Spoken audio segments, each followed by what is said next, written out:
today. So it's basically a win-win. So it's exciting. We are excited. You guys keep that. Okay. I got this one working. We got that one working. I think third time's a charm. I think we finally got all of the issues worked out with the wireless microphones today. Well, thank you all for the questions that you sent in. Unfortunately, we're not going to be able to get to every single one of them because a lot of you had questions. The good news is, though, a lot of the questions do have some overlap and some interplay together. And so if your exact question isn't answered, the gist of your question probably will be. If you send in a question that doesn't get answered this morning, but would like for the elders to respond to you specifically, please let them know. And if you are undecided as you approach voting on Tuesday, the elders have some space to make themselves available to you if you would like some help on just how to think about these things in more detail in the way that we've been talking over the last few weeks. Reach out to them at elders@mercyview.com, and they are ready to talk with you. So we've done a few of these in the past. We did a couple of these in the Counterculture series. But the way that this morning will work is I'm going to just kind of sit here and moderate and facilitate asking the questions that you guys have sent in to Brad and Sean, and we're going to talk through some of those together to kind of clarify some of the things that we've said over the last few weeks. On series where things are a little bit more difficult from time to time, this is one of the things that we like to do to try to help us as a people walk together in God's Word and in our space together. And so the first question is really for both of you, or one or the other, but can you help us understand why we did a series like this? Isn't it focusing on an issue like politics a distraction from what is most important, namely the gospel or gospel centrality? And doesn't that cause maybe some unnecessary division or conflict? Why not do these kind of topics offline? And things like equip groups, in a town hall setting, and something like this, but on a different day. Yeah, thank you. First of all, I just need to say, I don't know, I think Sean is trying to show where his true allegiance lies, who he would really vote for here wearing this OU thing. I'm not sure this is a great year to wear that, but, you know, it's all right. All right, so why did we do a series like this? In some ways, the answer to this question is very similar to why we did the Counterculture series. And it really kind of boils down to this. Your elders have a conviction that it's important for us to grow in our ability to talk about difficult and complex things that the Bible talks about. I think one of the real challenges in a topical series like this is it seems like it is a distraction. But it really depends on how you define not only the gospel, but what the gospel does. And again, this would be a part of this growing conviction. We want to see the gospel applied to all of life. So that doesn't mean we're going to be doing these kinds of series all the time. Maybe, to be fair, it could be possible that they happen more often. But the point of even those series isn't to somehow get us off track. It's rather to bring the gospel to bear on things that we need to talk about as a people. And maybe another way to say it would be to say, in a lot of areas, we are discovering for ourselves, and as we talk and interact with you, that there is a sense in which we are under-discipled when it comes to these kinds of things. So one of the real challenges is just like broaching the topic. I mean, when we decided to do sermon-based discussion, we knew that if we were going to really do that, we would have to do it in series like this as well. And we recognized that wasn't going to be easy. And I just want to say how proud I am of what I've heard. I know that there's been lively discussion in your groups. But I'm so proud of the leaders and those of you that participated in this, trying to strive in understanding with one another. And the last thing I'll just say about it, too, is we as elders are, yes, shepherds. We want to walk with you in a loving and caring and as sensitive as we can be way. But part of our role as well is to be prophetic. And you guys know this. We've felt this even a little bit in 1 Samuel. And we've done some other like straight up prophetic books, preached through those in the past. When a prophet speaks, it's uncomfortable. And I just want to make sure that we don't mistake discomfort for disunity. Part of how we get to unity is by walking through these kinds of things together. We're not looking for uniformity, looking for unity. And so I want to make sure that we don't uncritically, look at the disagreement as somehow it means that we're not united. Now, it could be that we disagree fundamentally on something together, but the idea is that the way that we get to unity is through sharpening with one another. Unity is not just, hey, can we just kind of all get along and let's not argue. That's not what mature Christians do. That's not what mature adult Christians do. We step into what may be difficult and have honest, open conversations, maybe about really complex things, but in the end, hug each other on the neck, shake a hand, say, I still love you. We just disagree. So, would you add anything? The only thing I would add is in the elder discovery cohort this morning, one of the men pointed out and made a connection between the counterculture series and this one, that if you paid attention during that, we connected some first tier things, anthropology, into the first tier, and that brought some lively discussion, and rightly so, because what we were insinuating in that is that Jesus owns our bodies and has stuff to say about who we are, the givenness of our frame.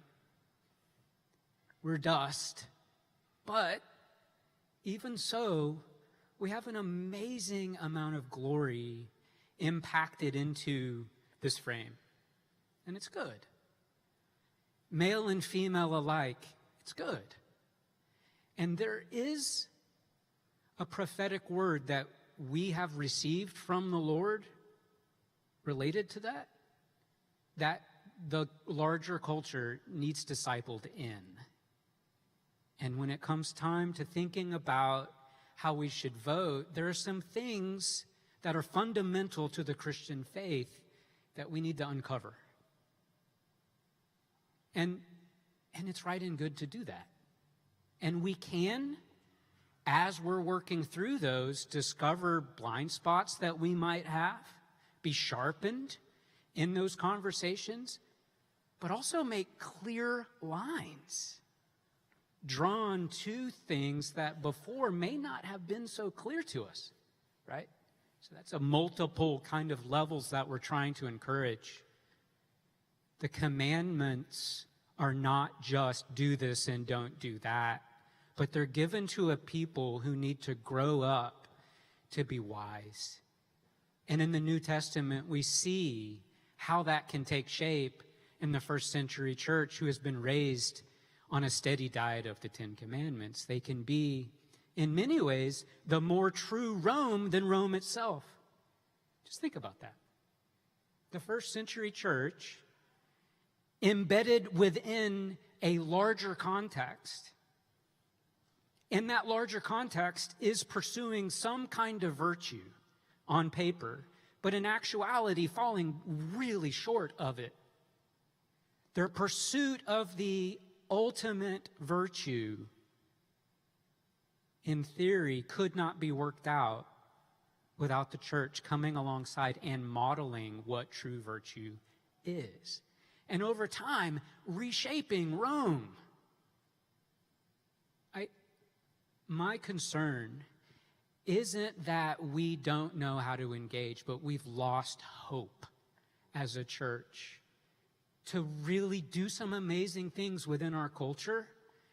And we've lost hope that our local and our national and world beyond that could ever look more glorious. We have a defeatist mindset. And I think the capital C Church has done a very poor job of prophetically being who she is to the world. And we're just trying to recover some of that, knowing that it's going to take time, but also we don't have to be afraid. Brothers and sisters, we do not have to be afraid. The Lord is with us. Regardless of what happens on Tuesday, we may have to strategically think differently according to certain things, but our role remains the same within the broader culture, to speak prophetically no matter who gets in office on Tuesday. I know we told ourselves we're going to let these answers go too long, but I do need to mention one more thing. I actually received, someone said, hey, what about, I think you asked it in your question, what about other settings for things like this? I affirm that, and I'll just say to that person in particular that asked that, but just so that you all know, that's the plan. So let's think about what that means. That means we're going to be talking about it more, okay? I'm saying things like this more. So whether that's equip groups, whether that's, I would actually say go back. If you're not listening to the Cultivate podcast, maybe you've missed a little bit of some of what we're working through. That's the podcast that Mercy View puts out for the most part weekly. I've been doing a series of podcasts on politics. You should go back and listen to those. But since the beginning of the year, we did it through the Counterculture series. We've went through a book that's really informing a lot of our thinking as well there. I would just say if you're feeling like what's happening from the pulpit is like, where is this coming from? This feels like this is out of nowhere. Brad is saying, there are things coming that we need to be concerned about. And you're like, I don't even know what you're talking about, Brad. You're not being specific enough. Well, we're going to get more specific in the days ahead. The Counterculture series, I think, was pretty specific. But in the beginning of next year, too, we're making some plans. I am contemplating and praying through another podcast, another place where I can be of service to those of you that care to know what's going on in culture and how a biblical worldview applies to that. And so in the days to come, it's all of the above. It's both from the pulpit, but other places as well, so that we can serve you and love you well. Yeah. Before we get to the next question, too, you guys said a couple things there. Given our context here in Tulsa, I would say when you say that we're being prophetic, right, and then we have a prophetic word, we're talking about Scripture and preaching from Scripture, and the Lord has not downloaded to you guys any details about what's going to happen over the next week, right? You're not correct. Right. When we talk about the prophetic, we're not talking about special foretelling and forecasting what's going to happen. We're talking about the way in which the Scriptures speak prophetically into our world. So connected to that last question, Brad, in your sermon last week, you talked about the lesser evil and the better evil, this dichotomy. And we had a few questions about that dichotomy. Can you explain more about what you meant by that? And then adjacent to that, we had a question: does character and the conduct of a candidate matter when considering how to vote? Yeah, those are obviously very connected, and I would think, I think this is right. That might have been the most asked question, like, what in the world, Brad, did you mean by the better the better evil? And I just need to apologize because that was not the right word to use because it was confusing. And so please forgive me. What I should have said, the point I was trying to make was you should not vote for the greater evil, okay? Now, that's still a word, a prophetic kind of thing to say. I get that. But it would have been better for me to use that word. So let me rephrase that again one more time for you. We believe you should not vote for the greater evil. Now, you're going to have to figure out who that is. I haven't told you who that is. But whoever that is in your estimation, you should not vote for them. In your conscience, if your conscience doesn't allow you to do that, you should do that. In other words, as we said last week, though, as we look at the way in which our political system, and I would say, unfortunately, is set up. I wish there were more options. And for the options we have, I wish there were better options. But as it stands today, before Tuesday, this current election for sure, the two major political parties that are in front of us that can win in this election are not equivalent. Now, both of the platforms and policies, you could argue there's some overlap, and that's unfortunate as well. There is, though, a greater evil in this election. And all I was trying to say is that we should not vote for that. Is there coming a time where the two primary political parties are indistinguishable from one another? Yes. Are we close to that? Maybe. And so when that time comes, and you may feel like that time is already here, and in your conscience, if you've done the homework and that's what you think, we're not going to bind your conscience on that. We're not.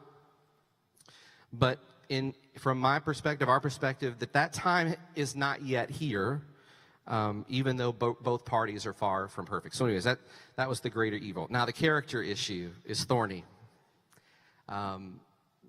It's a tough one because the character of a political candidate is, in our technological age, the 24 hours news cycle, you can't get away from it. If you can get away from it by not watching any of it, I guess, and reading any of it, but it's almost impossible to escape. And we know more about a political candidate, good and bad, than we ever have. And so, if character is something that is a part of your consideration, or is your only consideration for a candidate, I get it. Like, you can accumulate all the data that you would need and want to be able to support your assertion about any candidate's character that you would want. And honestly, there's a fair amount of that is true.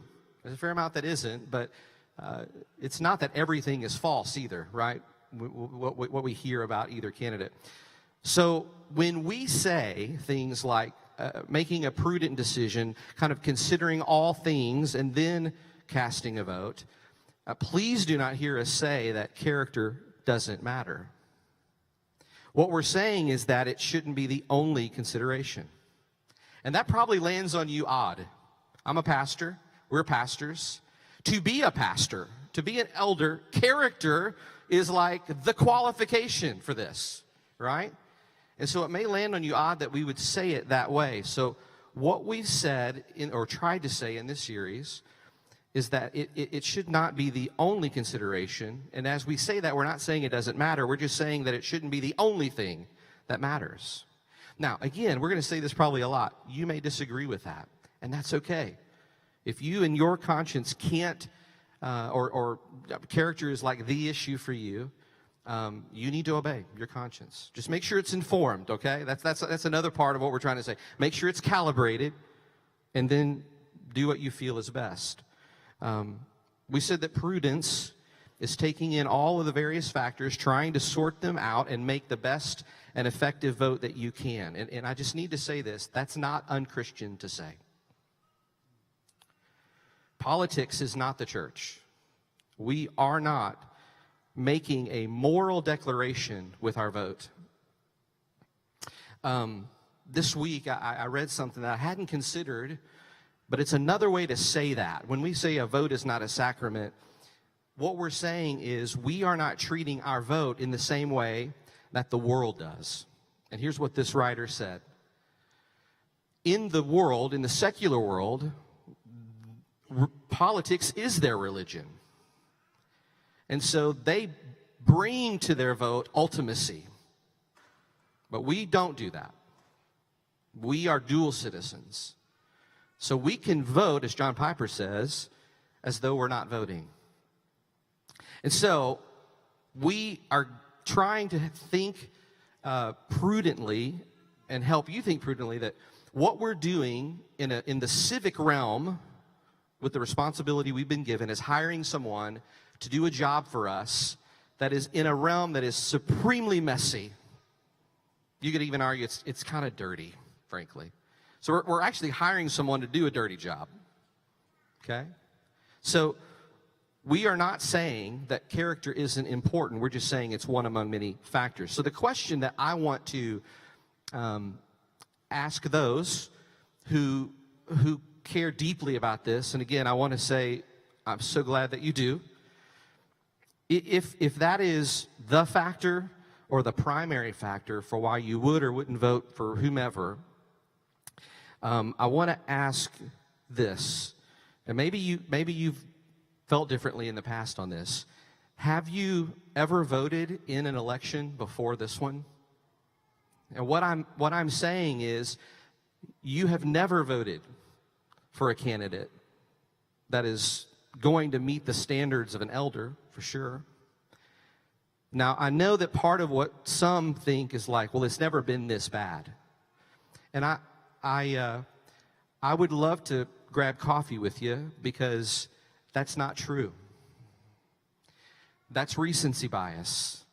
If you have a clear-eyed view of the historical range of what's happened in presidential elections since they began, this doesn't necessarily rise to the top. Now, that being said, again, you got to obey your conscience. You got to inform your conscience. You got to vote in the way that you feel led to do that. But I want to just remind you that your vote has to be about more than just you and God. And what I mean by that is, one of the things that we've heard is, and we're going to talk about this in just a second, but we only talked about a few issues. We didn't talk about some other issues. And if we would have maybe tempered some of what we've said, because it doesn't really fall along kind of partisan lines. And the idea behind that is love of neighbor, right? Like if we love our neighbor, we need to consider these other issues. And I agree 100%. So if we're going to be Christians who love our neighbor, our vote can't just be between us and God. And that's because it can't then be also about our neighbor. Just can't. Now, again, in your calculus with voting, maybe you've figured out how those two things can be true. But if for you, because you've kind of thought through this and I am, my vote, or whatever that is, it even includes third party, write-in, abstention, whatever that is, if that is primarily or exclusively, I guess is what I'm saying, just between me and God, I would ask you to reconsider, is that going to be an effective vote that actually promotes love of neighbor? So, character matters, but maybe not in the way that we typically think about it in politics. We've never had a just right candidate to vote for. And so, as you approach this week, know that no matter who you're voting for, they're a sinner. And if and when you do that, it does not mean that you endorse everything about that candidate. It just doesn't.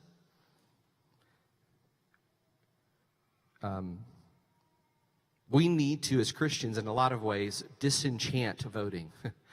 We've made it a sacrament in a way that's unhelpful. And so, place your vote according to your conscience, but put it within its proper spot within your civic duty. Don't make it more important or infuse it with religiosity that it doesn't require. Again, that's what secular people do. That's what the world does. We don't have to approach it like that because we're dual citizens. So, yeah.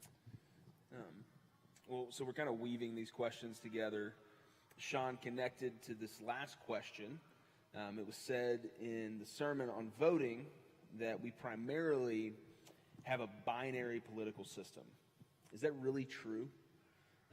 If our conscience can't bring us to vote for either candidate on the Republican or Democratic ticket, is voting for a third-party candidate a valid choice according to conscience, in particular, in this particular election? And what about abstaining from voting? Does it even matter if we vote in the state of Oklahoma? not a swing state. This question has come to us from a few different folks this week, and the gist of the question in most of the interaction that we have received seems to be wondering what value you as elders would attribute to the latter, to abstaining. Sure. So there's at least three questions in that, I think, that we've seen. It's like our small group questions. It's like our small. And we're trying to like bridge or bring together several different people's questions together. But what I think is the most important for you all to hear in that question is, what do we consider valid? I think that was like a really common theme. And is there a difference between third-party voting and abstaining? And then finally, well, does it matter one way or the other? Because Oklahoma is typically a red state, right? So first off, is it that we only approve and think your interaction within the conversation matters if you vote? Do we value you as a believer or as a participant in our church or your right standing with God better if you've said that you voted versus not? And that's unequivocally no, absolutely not. We think that it is more of a binary choice for several reasons, but that's not to say that if you don't think exactly like us, that you're wrong to the point of being evil even. So what we're trying to also do at the same time is infuse a level of practical discernment to say why we think it's a binary choice. Like, practically speaking, if you choose not to vote, and we could maybe even go into the other category of saying voting for a third party. They're not exactly the same. One's engaging a little bit more, but it's not practically doing the same thing as voting. It could be helpful to you, especially if your conscience is not allowing you to vote for either of the candidates, to do something like that, but it's not on the same level as engaging with a vote. And I don't know if that was clear enough. Like, what I'm trying to say is, let's not put more virtue on that than it needs to be. It is a tragedy if we have freedom in our country to do this one thing, that we can't do it. It is not virtuous if every single person in the United States chose not to vote. That wouldn't be helpful. But there are reasons one might not want to, but let's not elevate that as a higher and more religious and a more spiritual or even pious option than voting. And I say that because if we deeply are offended by either or both of the candidates to the point where we cannot cast a vote without blood on our hands, we might also be tempted to look down on a brother or sister who can. And I want to say that with love. And I want to say that as your pastor. There are reasons why people do not have a scarred conscience when they go to vote. And they may love Jesus. And they may long for him to return. On the other hand, just because you don't have a problem with it doesn't mean that your neighbor next to you is in the same boat. We need to honor honor each other in this process. You don't have to go around and tell your neighbor how you voted or how you couldn't vote. That's not what we're also saying. You can keep these things personal, but looking out for and having the freedom within the body to even disagree on some of these things can be hugely helpful. And know that, like, even your pastor, I have evolved on some of these things. 4 years ago, I could not, in good standing, vote. I felt it would be a dishonor to do that. And I held those incredibly close to me. And it has been a while for me to think through this and also to consider possibilities that range. We'll talk about triaging here in a minute. That give us freedom to see if character does matter, but it's not the only thing.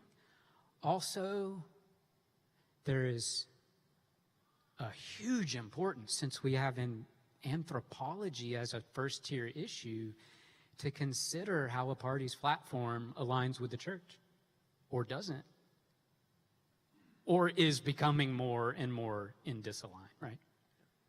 Do those things matter? Should we slow down and consider all the ways in which the gospel has spoken directly into those first-tier issues and be able then to move out from those with clarity into things that it hasn't spoken directly in but require more discernment? Yeah. Give you a chance to give one more thing in there, and then Brad, if you have any response. We got 3 more questions to get through in about 10 minutes. Oh, shoot. So, any last word on that from you, Sean? Not if we just have 10 minutes. I'll just say one thing too. In a lot of ways, I can feel it in my own spirit, and I'm sure in the room even right now, there's a little bit of like frustration, maybe, like just hearing some of this again, maybe more than frustration actually for some. And I want to go back to what we said at the very beginning.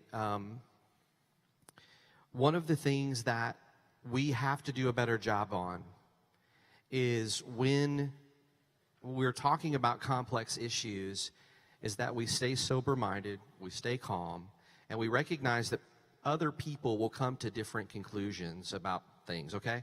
And why I'm saying that is because sometimes your anger is not coming from that place. Your anger needs to be checked for self-righteousness. Okay? And so we've got to be able to have these kinds of conversations as adults. Adults don't ask, how does this make me feel? Only. Adults ask, what is true? Okay? Now, here's what's hard about that in the political system. We're going to disagree on that. But we can stay calm, love each other. What's important that I think we remember as we move forward is that we may, or someone else in your sphere of, maybe it's your GC or a D group, may be a conduit to help inform and help calibrate your conscience. So you need to be always open to God. What are you up to here? And maybe you never change your mind.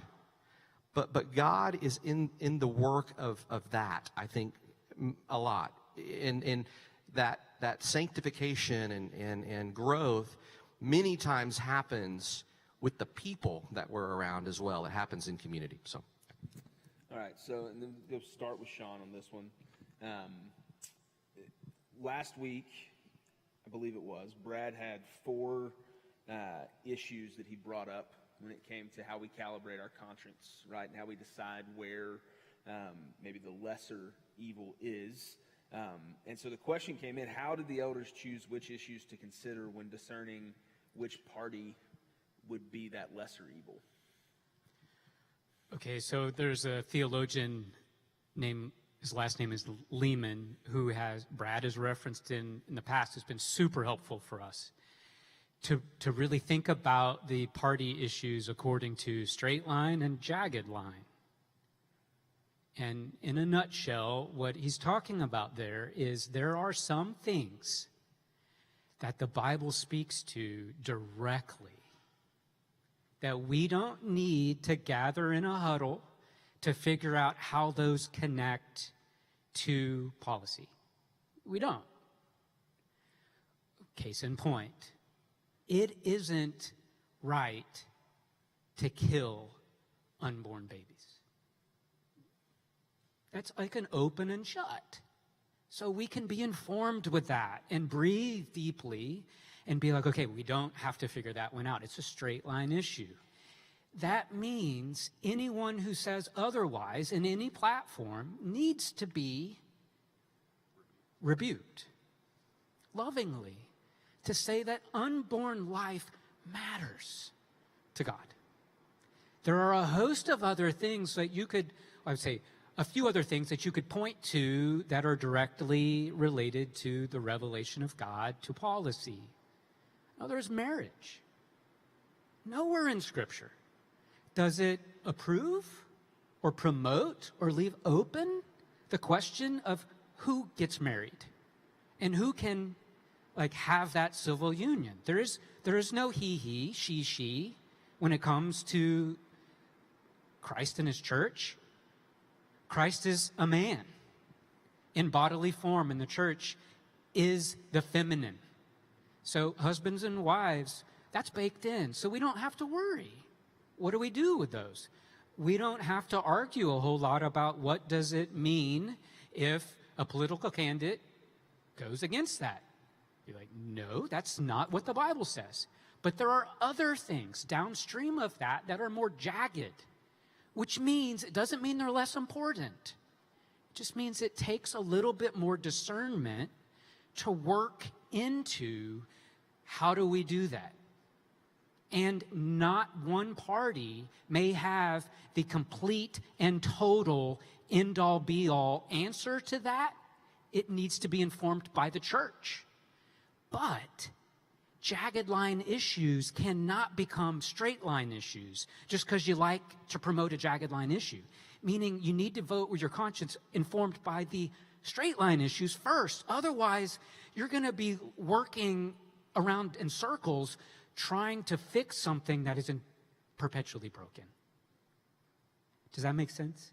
You can't pour your heart into a jagged line issue if the policy makers and the candidate that you are thinking might speak better to that are incorrect on the straight line issues. There's a lot of things that can fall in a jagged line issue that we haven't spoken into, but I think on purpose, because we need to get first things first. And be prepared, no matter what happens on Tuesday, to work to build a bridge with whoever is in office, to be able to speak prophetically to all things that pertain to life and godliness. Right. Yeah, because it doesn't really matter which party gets in per se. Those are still going to be fights on the straight line issues we're going to have to press into, because both sides are... Yeah, I would just add one more quick thing. This was something I mentioned, I believe, last week. Maybe it's 2 weeks ago. Another part of the calculus for voting as it relates to these things is which party or platform is going to work with the church on these issues rather than against the church. And I know there can be arguments made probably on both sides that, well, can we really say that, this party is really going to work with us? Here's what I've said to a few people this week. When I say that, what I mean is we probably are the last seat at the table. And that seat may go away soon. And that's not alarmism. I'm just saying, that is, even if your person gets in, it's not like you're going to be sitting next to the president, okay? The church is not going to be sitting next to the president. We have to recognize the way in which we're going to have to work really hard to, no matter who is in office. I would say that not just nationally, but our city, all of those different levels. We're gonna. I'm just saying. I think that's a helpful consideration. Take that for what it's worth. So we have two more questions, but I think we really only have time for one.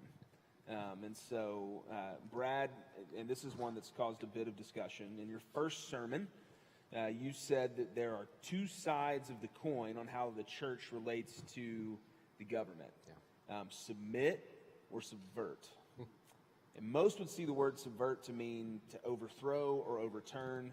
So can you explain by what you meant by that? And how much time do I have? I mean, seriously though. 3 minutes? About 5. 5, okay. All right. Hey, I think I can maybe do that. Okay. So, hey, I just want to say I understand the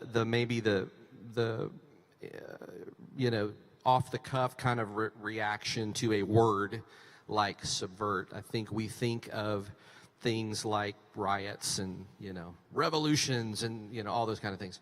I will say first, one of the things that I really tried to do is to say what that, if we're even going to use that word, what I was talking about is what ways might the local church, as it relates to the government, subvert, okay? So I wasn't talking about maybe other images maybe in your head of you know, riots, revolutions, those kinds of things. But it really does come down to how you do define it. And I try to give you a broader definition in that sermon, but I recognize that the word subvert is just a strong word. I get that, okay? So I think one of the things I could say is, if you remember, I drew from a book on this language by Patrick Schreiner called Political Gospel. And I think in one way he was just trying to be pithy, 2 S words, right? Submit and subvert. But if you continue to read his book and read Classic Baptist. Yeah, Classic Baptist alliteration. So you see that he builds it out. And so I'm going to attempt to do that briefly with you. But in my definition in that sermon, you know, I think that idea ranges.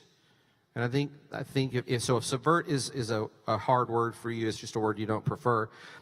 Let me reframe it. I think this idea of considering when the government is encroaching on the church, asking the church to do something that it has its own authority to do, anything from opposing to challenging. That's kind of on the softer side of subversion, I guess, to defying or disobeying. Now, it's interesting. We've already talked about the primary way that this happens, that the church does this. It doesn't happen with weapons, okay? It happens with words, all right? So what I'm talking about and what I mentioned, like in the days to come, we may need to consider how we might subvert. What I'm saying is we may need to be more vocal as a church to articulate prophetically the ways in which the world needs to align themselves with the goodness of God's law and his character and what brings flourishing and real thriving to people. And so I recognize that word is heavy.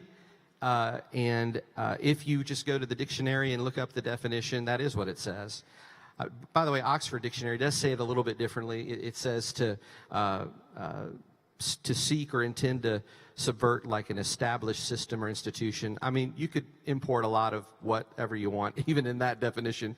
But I just, my point in saying that was to kind of keep it limited to just like in the church, the local church may need to consider in the days ahead that and what I said was we need to answer, should we submit or should we subvert? Should we oppose or defy. We need to make sure we're asking both of those questions.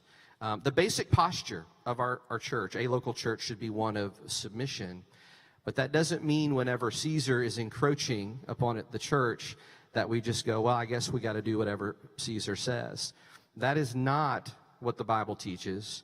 It's not what we were trying to talk about in this series. The debate on this is how. How do we do it? How do we do it well? How do we do it in a way that honors the Lord? And this is one of those, in some ways, a jagged line issue. There may be different feelings about how that should be done. And what I would say is, it was something we didn't say is in the series, but part of prophetically subverting or opposing is we as the church have to also be willing to receive whatever the consequences are for that too. So it's not that we think God's somehow going to protect us providentially because we say a hard thing. It actually might make it harder for us. But that hardness, that suffering, is not a sign of a wrong, pursuit of righteous defiance. It's just the world many times doesn't like what God has to say. So I hope that's helpful on the subversion thing. If that wasn't, I know some of you asked that. If you want to grab coffee, we can talk more. All right, well, I'll give you a chance for final words, and whoever gets the last word gets to pray before we go to the table this morning. Yeah, I just want to end here. We love you guys so much. Our heart is with you and for you. We have tried to make our best case in an area of wisdom that we could make what we would call, political theology. That's really what we've been talking about these last few weeks. And you have every right to disagree with our claims, what we're saying. That's, again, part of this journey together. Unity comes through sharpening. But I just want you to know that we have earnestly sought to do this series in love. We may not have persuaded you, but no matter what happens on Tuesday, we love you. And we remain brothers and sisters in Christ with you. No one here should say, man, my primary identification is with a political party. I saw somebody this week say, we're not Republicans, Democrats, or Independents, we're Christocrats.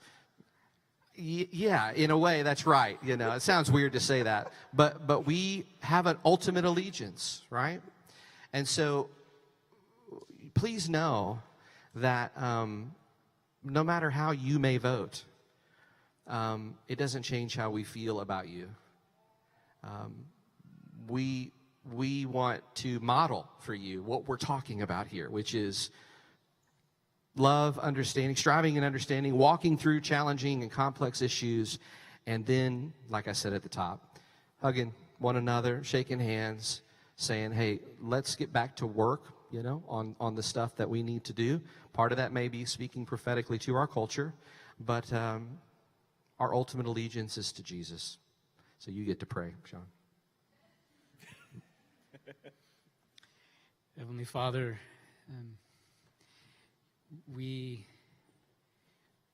praise you for your authority over all things.